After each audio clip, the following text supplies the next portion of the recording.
નમસ્કાર મિત્રો, આજે જે આપણે ઠાકોર વિકાસ નિગમની અંદર જે લોન માટેની અરજી કરેલી હતી ઓનલાઈન, તો એ આપણે જે લાઈવ બતાવી હતી કે ફોર્મ કઈ રીતે ભરવું તો એ જ અરજી અપ્રુવલ થઈ અને એની લોન પાસ થઈ અને એની પ્રિન્ટ એટલે કે ટપાલ આપણી પાસે આવી ગઈ છે। તો એની અંદર હવે આગળની પ્રોસેસ શું છે કે આની સાથે કયા ડોક્યુમેન્ટ જોડવા અને એ અંદર 6-7 ફોર્મ આવેલા છે એ ભરવાની પણ માહિતી આપવાની છે। તો વિડીયો અંત સુધી જોજો જેથી તમને તમામ માહિતી આવે અને વિડીયો ગમે તો વિડીયોને લાઇક શેર અને સબસ્ક્રાઈબ કરજો જેથી આવી માહિતી માટેના વિડીયો તમારા સુધી પહોંચી શકે। તો મિત્રો એ આપણી પાસે પ્રિન્ટ આવી એ આ ટાઈપની છે। તો મિત્રો આની અંદર તમામ માહિતી લખેલી છે કે કયા ડોક્યુમેન્ટ અપલોડ કરવા અને તમારી લોન કેટલી અપ્રુવલ થઈ છે એ આ રીતે લખેલી બતાવશે। તો એ તમારે જોઈ લેવું કે તમારે કેટલી લોન અપ્રુવલ થઈ છે અને એની નીચે પછી આ લખેલું છે કે ઓનલાઈન કરતી વખતે તમે જે ડોક્યુમેન્ટ અપલોડ કર્યા એની ઝેરોક્ષો તમારે જે આ તમે ફાઇલ કરો એની અંદર જોડવાની રહેશે। એની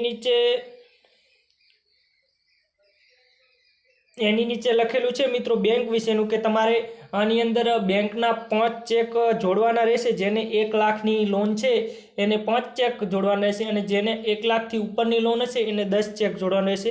તો મિત્રો જેને કદાચ બેંકમાં એકાઉન્ટ હોય પણ જેની પાસે ચેક ના હોય તો ચેકની વ્યવસ્થા કરી લેવી, ચેક મંગાવી લેવા।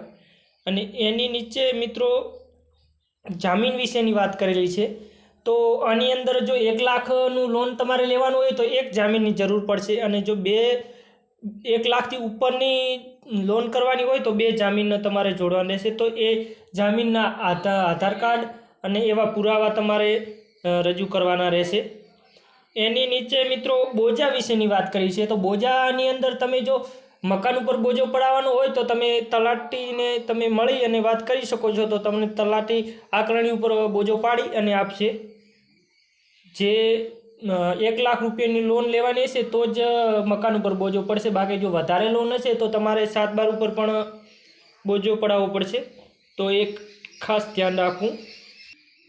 અને એની નીચે મિત્રો લોનના દસ્તાવેજ તરીકે લખેલું છે કે એની અંદર જે આપણે આ પ્રિન્ટ આવી જે ટપાલ આવી એની અંદર 6-7 કાગળ છે, એની અંદર 2-3 સ્ટેમ્પ પણ 300 વાળા કરવાના છે અને 50 રૂપિયાનું સોગંદનામું પણ કરવાનું છે। તો એ તમામ ડોક્યુમેન્ટ તમારે એની એ ડોક્યુમેન્ટ છે એને ભરવાના પણ રહેશે। તો તમારી જાતે નહીં ભરવાના, એની અંદર જે તમારે એ સ્ટેમ્પ કરાવવાના છે 300 રૂપિયાવાળા એ તમારે વકીલ પાસે જવાનું રહેશે। તો વકીલ પાસે જઈ અને તમારે વકીલનો કોન્ટેક્ટ કરી બધું એ કરી આપશે, ફોર્મ પણ ભરી આપશે અને સ્ટેમ્પ પણ કરી આપશે। તો એની અંદર આપણે છેડછાડ કરવાની જરૂર નથી। કદાચ તમે કોઈ મિસ્ટેકથી અલગ કંઈક ખોટું ભરી દેશો તો તમારે ધક્કા થશે। તમે જો આ ફાઇલ તમે જમા કરાવશો, જમા કરાવી અને તમે ચેક કરશે એ વખતે પણ તમને જો કોઈ ખામી છે તો તમારે વળી ત્યાં ધક્કો ખાવાનો રહેશે। તો મિત્રો આની અંદર કોઈ છેડછાડ કરવાની જરૂર નથી। તમારે જે આ ટપાલની અંદર જે આ ફાઇલ આવી એ ફાઇલ લઈ અને તમારે પહેલાં તલાટીને મળવાનું છે। તલાટીને તમે મળશો એટલે એ તમને આંકણી ઉપર બોજો પાડી અને આપશે અને એના પછી તમારે વકીલનો કોન્ટેક્ટ કરવાનો છે। વકીલનો કોન્ટેક્ટ કરશો એટલે આ તમામ તમને ફોર્મ પણ ભરી આપશે અને આની અંદર જે પણ સોગંદનામું લાગે છે, સ્ટેમ્પ લાગે છે એ તમામ તમને ક્લિયર કરી આપશે।